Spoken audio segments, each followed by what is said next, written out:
Hey friends, welcome to Design Guy. I'll show you how to make sure you never miss a message buzz again.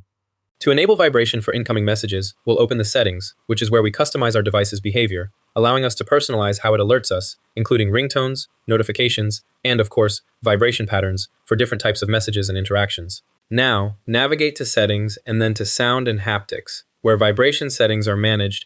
Within Sound and Haptics, ensure that haptics are always on, allowing us to physically feel notifications, which enhances the overall notification experience greatly. By doing so, even when your phone is on silent or normal mode, haptics, which essentially means vibration, will still be active, providing you with a tactile way to stay notified, and that's exactly what we want for messages, a noticeable alert.